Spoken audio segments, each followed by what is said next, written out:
আমাৰ বিপিএফ দলেৰ অভাব লগতে আমাৰ প্ৰাৰ্থী আমাৰ কোকৰাঝাৰ লোকসভা সমষ্টিৰ প্ৰাৰ্থী শ্ৰীযুত খাম্পা বৰগেৰী ছাৰক সম্বোধন জনাইছোঁ।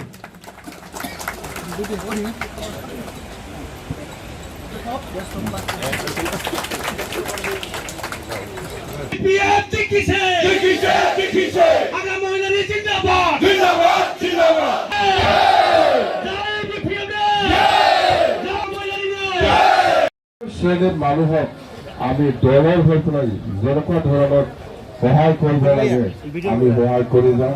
আমি বিভিন্ন জাতি জনগোষ্ঠীৰ লিডাৰসকলকো আমি কৈছোঁ যে আপোনালোকে আমাক সহায় কৰক।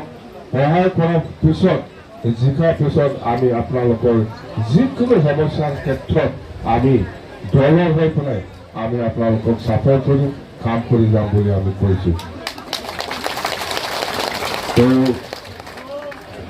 এইটোৱে আমি সবে বিটিচিৰ মানুহ, বিটিচিতে থাকিব, বিটিচিৰ হৈ কাম কৰাটো আমাৰ সকলোৰে দায়িত্ব।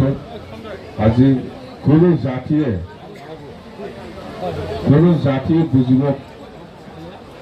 বুজিব নোৱাৰাকৈ থকা নাই, চবে বুজিব পাৰিছে বিটিচিৰ অৱস্থাটো কি হ'বলৈ গৈ আছে।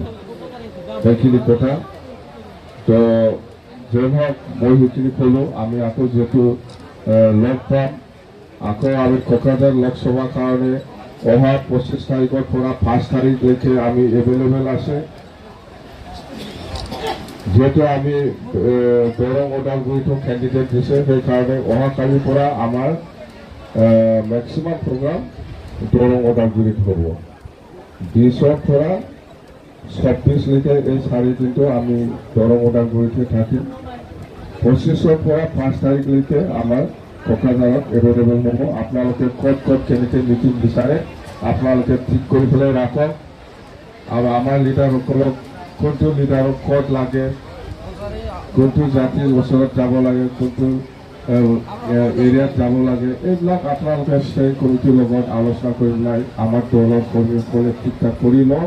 অন্ততঃ মই 25ৰ পৰা 5 তাৰিখলৈকে মই এভেইলেবল আছে কোকৰাঝাৰ লোকসভাৰ কাৰণে। মই আহিম, অহাকালিৰ পৰা মই দৰং ওদালগুৰিত ব্যস্ত হ'লোঁ। মই সেইখিনি কথা আমাৰ লিডাৰসকলক মই জনালোঁ। তেনেধৰণে কষ্ট কৰাৰ কাৰণে আজি এইখিনি পৰ্যায়লৈকে আমি আহিব পাৰিছোঁ।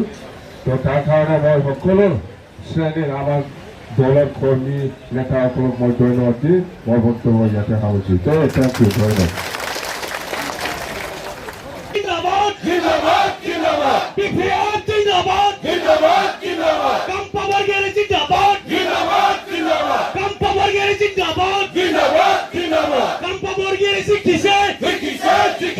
Kampa Borgere Sikise,